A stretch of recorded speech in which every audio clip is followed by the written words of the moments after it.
Hello, আসসালামু আলাইকুম। আজ আমি কোথায় গেলাম এবং কি করলাম সারাদিন বাসায় সেগুলো আপনাদের সাথে শেয়ার করব। তো চলুন দেখতে থাকুন।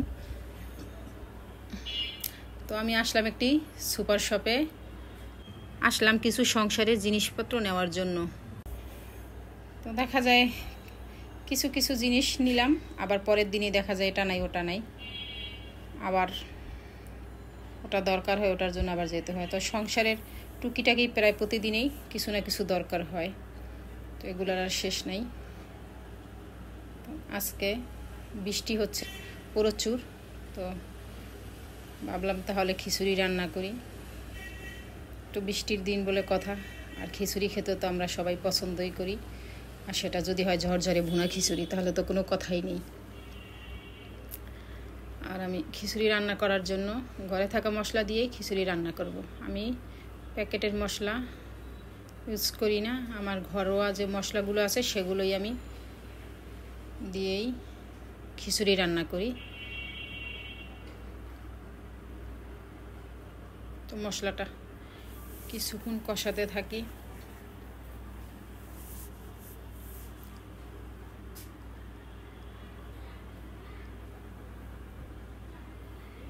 লবণটা মনে হলো কম, এজন্য আবার দিয়ে দিলাম।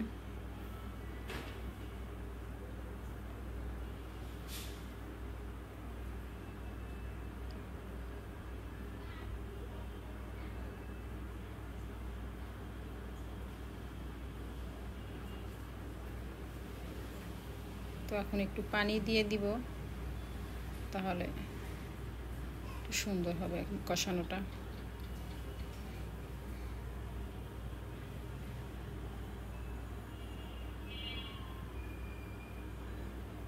এখনও আকাশে প্রচুর বৃষ্টি হচ্ছে, বাইরে তাকালে বোঝা যায়, কিন্তু যাদের রেগুলার বের হতে হয়, অফিস আছে, তাদের জন্য অনেক কষ্টের।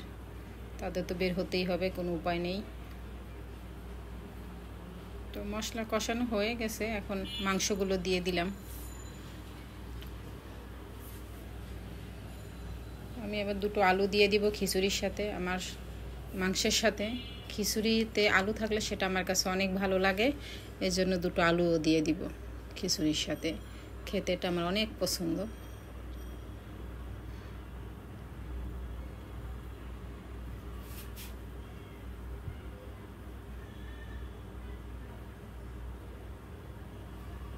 তো মাংসটা এভাবে 4-5 মিনিট কষাতে হবে।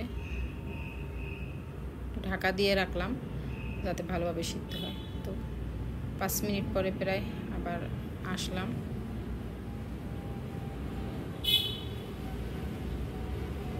এই তো মাংসটাই তো সিদ্ধ হয়ে গেছে। আমি চাল আর ডাল আগেই আমি ধুয়ে রেখেছি, সেগুলো এখন দিয়ে দিব।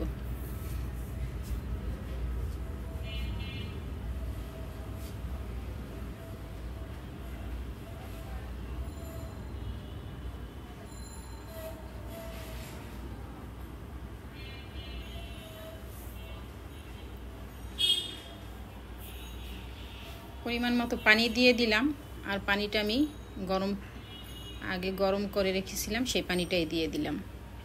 গরম পানি দিলে খিচুড়িটা ঝরঝরে হয়, একটার সাথে আর একটা মিশে না।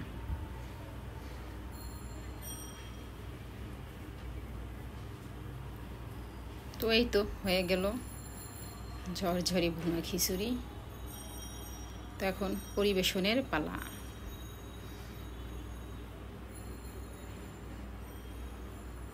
তো হয়ে গেছে খিচুড়ি।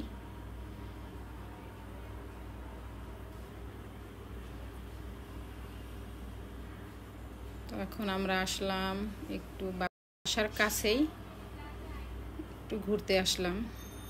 ভাবছিলাম বের হব না, সন্ধ্যা হয়ে গেছে, কিন্তু তারপরও বের হলাম। তো বের হয়ে দেখলাম ভালোই লাগতেছে, পরিবেশটা অনেক সুন্দর, আকাশটাও অনেক সুন্দর, এবং সন্ধ্যা হয়ে গেছে, এই জন্য রাস্তাঘাটে লোকজনও কম, কোনো অত বেশি সারা শব্দ নেই গাড়ি ঘোড়ার। তো ভালোই লাগতেছে। তো এই তো, আজ ভালো থাকবেন সবাই, সুস্থ থাকবেন। আল্লাহ হাফেজ।